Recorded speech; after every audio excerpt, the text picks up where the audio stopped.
మహాత్మా గాంధీ జాతీయ గ్రామీణ ఉపాధి హామీ చట్టం మన్రేగా స్థానంలో వికసిత్ భారత్ రోజ్గార్ ఆజీవికా మిషన్ గ్రామీణ్ అంటే జీరామ్జీ వచ్చింది. బిల్లుకు రాష్ట్రపతి ఆమోద ముద్రకు వేశారు. గతం కన్నా మెరుగ్గా గ్రామీణులకు ఉపాధి అందిస్తామని చెప్పుకున్నారు. అయితే పరిస్థితి మాత్రం అందుకు భిన్నంగా ఉంది. 40% నిధులు సమకూర్చడం రాష్ట్రాలకు సాధ్యమేనా?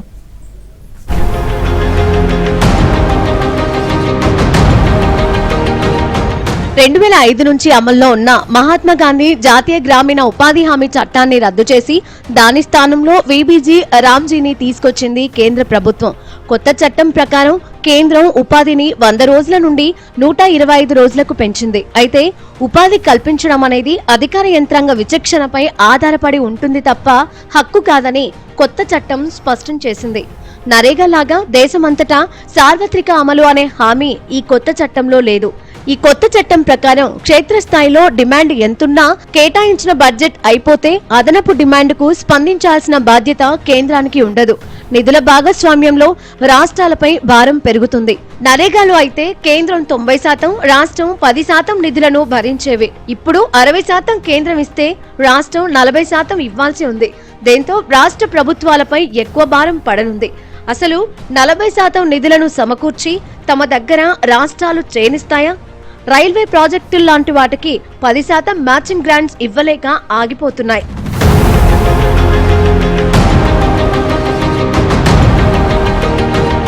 ఈ మార్పులన్నీ కలిపి చూస్తే పనిని హక్కుగా డిమాండ్ చేసే ఉపాధి హామీ వ్యవస్థ ఇక మీదట ఒక పాలనాపరమైన కేటాయింపుల వ్యవస్థగా మారుతుంది. వ్యవసాయంపై ఎక్కువగా ఆధారపడే ఆంధ్రప్రదేశ్, తెలంగాణ రాష్ట్రాలపై దీని ప్రభావం మరింత తీవ్రంగా పడనుంది. 2024-25 లెక్కల ప్రకారం నరేగా కింద ఒక్క ఆంధ్రప్రదేశ్లోనే సుమారు 1.1 కోట్ల మంది కార్మికులు నమోదు కాగా తెలంగాణలో 1 కోటి మందికి పైగా నమోదయ్యారు. ఈ రెండు రాష్ట్రాల్లో మొత్తం పని దినాల్లో 60% కంటే ఎక్కువ మహిళలవే.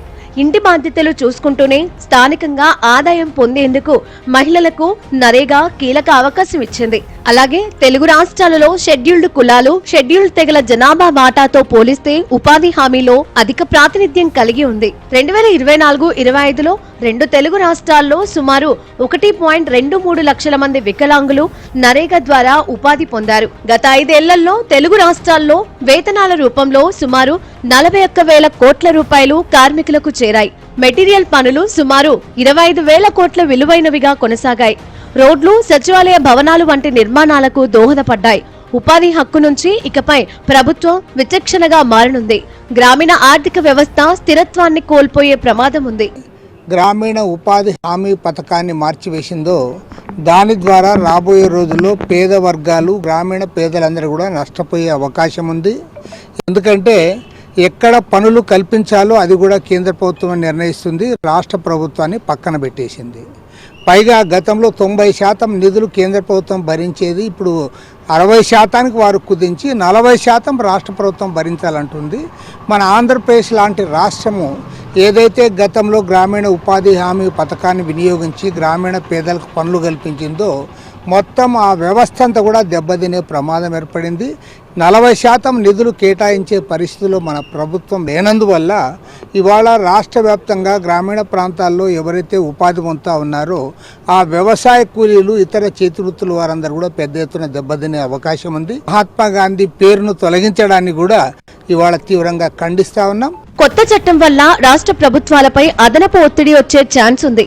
రాష్ట్ర ప్రభుత్వాలు ఇప్పటికే రుణ ఒత్తిడిలో ఉన్నాయి. జాతీయ నరేగా బడ్జెట్లో దాదాపు 15% తెలుగు రాష్ట్రాల్లోనే ఖర్చవుతోంది. ఇకపై 1000 కోట్ల పనులు చేపట్టాలంటే 400 కోట్లు రాష్ట్రాలు సమకూర్చాలి. అంతంత పెట్టుబడి పెట్టే పరిస్థితుల్లో రాష్ట్ర ప్రభుత్వాలు లేవు. గ్రామీణ ఉపాధి హామీ పథకం ద్వారా గత 20 సంవత్సరాలుగా గ్రామీణ ప్రాంతాల్లో వ్యవసాయ కూలీలు, చేతి వృత్తుల వారు, ఇతర పేద ప్రజలు ఏదైతే ఉపాధి పొందుతూ ఉన్నారో దాన్ని వాళ్ళు నిర్వీర్యం చేస్తూ ఉన్నారు. దాని గతంలో ఒక హక్కుగా ఉన్నదాన్ని, ఆ చట్టాన్ని ఇవాళ ఒక సెంట్రల్ గవర్నమెంట్ స్కీమ్గా దాన్ని మార్చేశారు. మీరు దానికి ఉన్న క్రెడిబిలిటీ మొత్తాన్ని కూడా మీరు తొలగించారు.